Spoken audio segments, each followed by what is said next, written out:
नमस्कार मंडळी, आपण आता एका फार्मला व्हिजिट करत आहोत. आपल्याकडनं मयूर हॅचरीजकडनं यांनी पिल्लं घेतली होती. आपण आज ते बघायला आलो होतो की काय कसं आहे. पिल्लांची क्वालिटी एकदम सुंदर आणि मस्त दिसत आहे. तरी आपण जे मी फार्म जे काही शेतकरी आहेत त्यांना विचारू त्यांचा एक्सपिरियन्स कसा होता. सर, तुमचं नाव काय?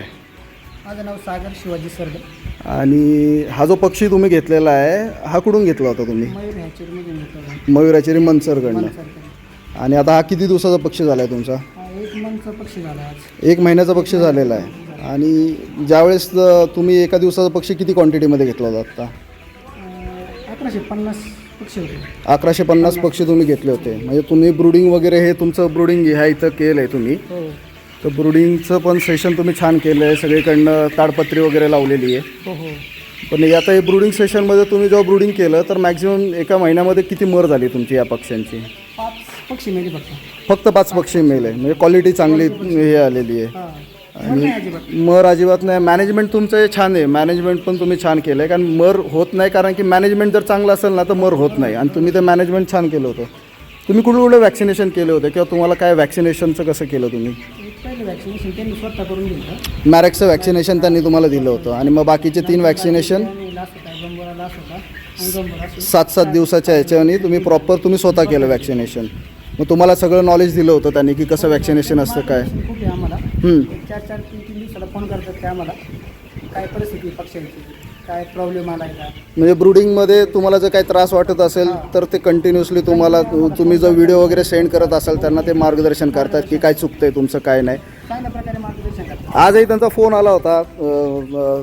त्यांनी काहीतरी सजेशन दिलं होतं तुम्हाला की थोडीशी जागा कमी केली पाहिजे होती. का बरं असं काय, जागाचं काय झालं तुमचं? असं जागा जास्त झाली ना ती, त्यामुळे पक्षी ना असा पळतो जास्त, पळायला नाही पाहिजे. जागा जरा तुमच्या शेडमध्ये जास्त झाली. पक्षी कमी आहेत. 1100 पक्षाला जास्त जागा झाली. त्याच्यामुळे पक्षी जास्त धावपळ चालली आहे. थोडी त्यांनी जागा कमी करायला सांगितलं. जागा कमी केली तर पक्षी खाईल आणि जागेवर बसेल आणि व्यवस्थित फ्री रेंजमध्ये. तुमची हवा वगैरे छान आहे. दोन्ही साईडला एकदम उत्तम शेड आहे तुमचं. फीडचं कसं मॅनेजमेंट करता? सकाळ दुपार संध्याकाळ कसं फीडमध्ये टाकता तुम्ही? एकच टाइम फुल फीट आहे. एक टाईम फुल फीड टाईम टाकतात. पक्षी एकदम फ्रेशमध्ये राहतो. कारण पक्षी तर दिसतोय तुमचा एकदम फ्रेशमध्ये. आणि क्वालिटी पण एक समान झालेली आहे. सर येतानीच क्वालिटी सारखी पक्षी एवढी भेटला ना. हां, तेच क्वालिटी छान आहे पक्षी. आणि मी बघतोय तर कलरफुल पक्षी खूप आहे तुमच्याकडे. म्हणजे कावेरी पक्षी आहे पण एवढा कलर आहे. काळा दिसतोय, पांढरा दिसतोय, त्याच्यामध्ये कलरफुल दिसतोय. कलर आहे.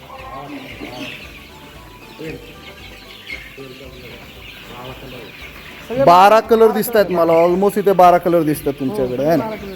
म्हणजे गावरांमध्ये जो मल्टी कलर आहे तो मल्टी कलर दिसतो. आता इथे 2 काळ्या कलरमध्ये पण एक करडा कलर दिसतोय. इथं ब्राऊन दिसतोय.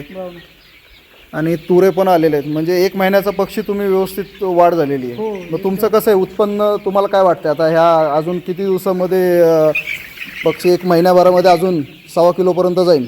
हा, 1.25 किलोपर्यंत जाईल. त्याच्या आसपास ती 90 जाईल. नाही 90 जाईल. पण तुम्हाला मग विक्रीला काय त्रास नाही आहे? विक्रीला पण ते मदत करतात का तुम्हाला? जर काही तुम्हाला जर अडचण आली तर तुम्ही त्यांना सांगता का पक्षी झाला विक्री करायची आहे? विकायचं आम्हाला ते म्हणले ना फोन करा आम्हाला. हां, कस्टमर आहे तुमच्याकडे. पण तरी तुम्ही तुमचा स्वतःचा मार्केट बेस बसवल्याचं आहे. तुम्हाला कधी अडचण आली तरच, पण मोस्टली करून तुम्ही मार्केट बेस बसवलेला आहे.